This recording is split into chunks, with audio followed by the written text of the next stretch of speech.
sini bang, saya angkat jagung bakar itu. Nggak kejadian berapa lama, saya angkat 2 langkah dari abang ini, saya ngangkat jagung bakar ini. Datanglah putir ini, dia meledakkan bom ke badan saya.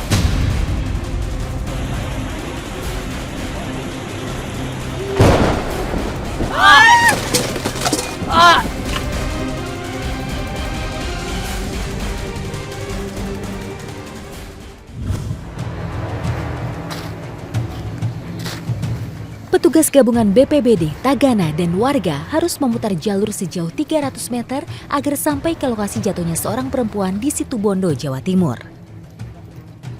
Kecelakaan ini terjadi saat korban hendak memanjat pohon pepaya. Tiba-tiba tembok pijakannya ambruk. Korban lalu terjatuh ke jurang sedalam 15 meter. Beruntung, korban ditemukan warga dalam keadaan selamat. Korban harus dievakuasi dengan menggunakan tandu karena mengalami patah tulang.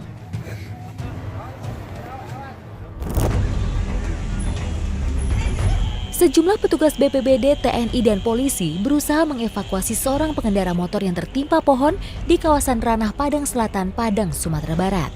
Beratnya pohon membuat petugas harus memotong pohon menggunakan gergaji mesin. Kecelakaan ini berawal saat seorang ojek online sedang berkendara di tengah hujan deras disertai angin.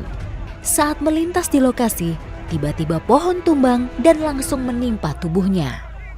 Tubuh korban akhirnya berhasil diangkat. Namun sayang, korban tewas saat mendapat perawatan di rumah sakit. Oh iya, kebenaran lupa gawe. Akibat salah menginjak pedal gas, sebuah minibus terperosok ke parit sedalam 3 meter di Jalan Bojong Nangka, Kecamatan Kelapa II, Kabupaten Tangerang, Banten. Beruntung, tidak ada korban jiwa dalam peristiwa ini. Pengemudi, istri serta anaknya hanya menderita luka ringan dan langsung dilarikan ke rumah sakit. Sementara minibus yang dikendarai ringsek dan harus dievakuasi menggunakan krain. Mobil kemudian dibawa ke Mapolsek Kelapa II.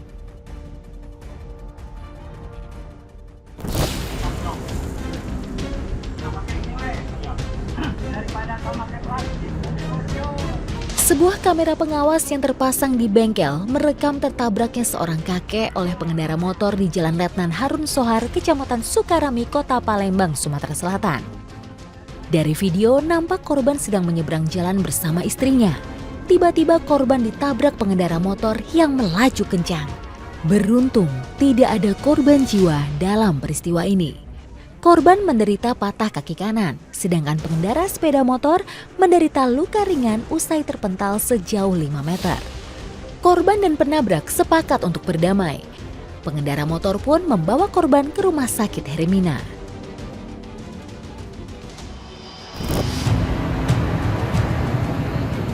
Pengendara motor ini mengalami patah kaki usai menabrak separator busway di Jalan Matraman Dalam, Jakarta Pusat.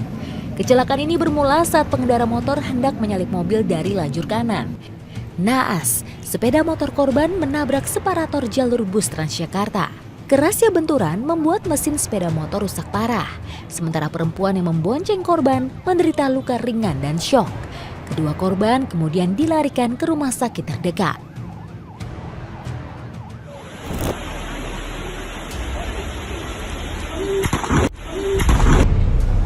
Warga dan pengunjung tempat wisata alam Pandayangan Indah, Sumatera Utara dikagetkan dengan sebuah petir yang menyambar salah satu warung. Peristiwa yang terjadi pada sore hari tersebut terjadi saat hujan lebat mengguyur desa Ulu Mahuam, Labuan Batu Selatan. Akibatnya, 1 orang meninggal di tempat, sementara ke-7 korban lainnya menderita luka-luka pada bagian kaki, dada, dan kepala.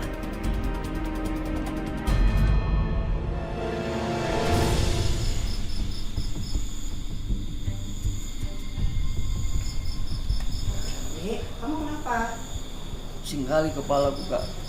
Udah 2 hari nih. Sudah minum obat belum nih? Udah titip tadi sama abang. Cuman belum pulang-pulang juga abang nih. Malam sebelum kejadian, Siti Korzim merasa ada yang tak biasa dengan sikap adiknya Alun. Alun mengeluh sakit dan meminta tolong kakak iparnya untuk membelikan obat di warung. Sakit sekali kepalanya. Iya lumayan juga nih, Kak. Tuh, abang kau sudah datang tuh. Assalamualaikum. Waalaikumsalam, Bang. Nah, mana obatku, Bang? Astagfirullahaladzim, abang lupa dek. Alamak. Tadi abang sudah... Tak mendapat obat yang diharapkan, Alun terpaksa merasakan sakitnya hingga keesokan harinya. Lupa. Iya tadi abang ke warung sebetulnya di pagi. Setelah menyelesaikan semua pekerjaan di rumah, seharusnya Siti sudah berangkat kerja. Entah mengapa hari ini ia seperti kurang bersemangat. Entah perasaan gelisah apa ini sebenarnya. Bukannya mereda, perasaan ini justru mengganggu istirahatnya. Kak, Ya, kenapa belum ke warung kak? Pak tahu nih deh, nih aku ngantuk banget, di badan sakit, nggak enak rasanya nih. Saya mau tidur ngantuk aja bawaannya. Ngantuk aja. Saya telentangkanlah tikar yang kecil ini. Saya boleh. Tidurlah kak, saya yang jaga jualan. Kata adik ini, si korban. Ya saya bilang, ulangi, tidur, bangun. Gitu aja lah, nggak enak perasaan saya. Hari itu, seperti biasa, Siti menjemput rejeki di tempat wisata pemandian alam Pandayangan Indah. Salam. Kak, Ya, Di musim liburan, biasanya tempat wisata ini ramai.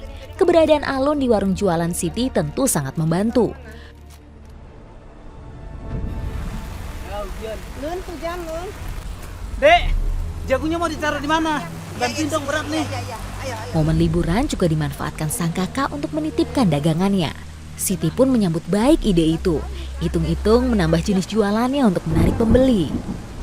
Sekitar jam 3 sore, hujan gerimis mulai turun. Tiba-tiba, petir menyambar warung tempat Siti berdagang. Saya angkatlah jagung bakar dia ini. Sini bang, saya angkat jagung bakar itu. Nggak kejadian berapa lama, saya angkat 2 langkah dari abang ini, saya ngangkat jagung bakar ini. Datanglah petir ini, dia meledakkan bom ke badan saya.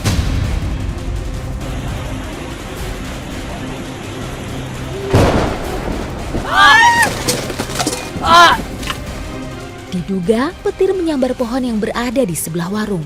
Aliran listriknya langsung merambat ke tubuh Alun. Akibatnya, tubuh Alun langsung terpental. Pak. Tolong Pak. Kejadian yang sangat singkat itu membuat Siti tak berdaya. Meski sadar, namun seluruh tubuhnya tidak bisa digerakkan. Tak hanya itu, kaki kirinya pun terluka. Ya Tuhan, apakah Siti bisa bertahan? Yang disambar ini, badan ini kaku, berat, panas, nggak bisa digerakkan ini. Sakit kali kalau dipegang. Nggak bisa gerak ini. Pak, tolong Pak. Beruntung Siti Korzim masih punya kekuatan untuk meminta pertolongan. Tolong Pak. Meski seluruh tubuhnya kaku, namun ia masih bisa menggerakkan bibirnya. Tolong. Alhamdulillah, pertolongan pun segera datang. Siti Korzim dan 7 korban lainnya dilarikan ke puskesmas Aek Goti.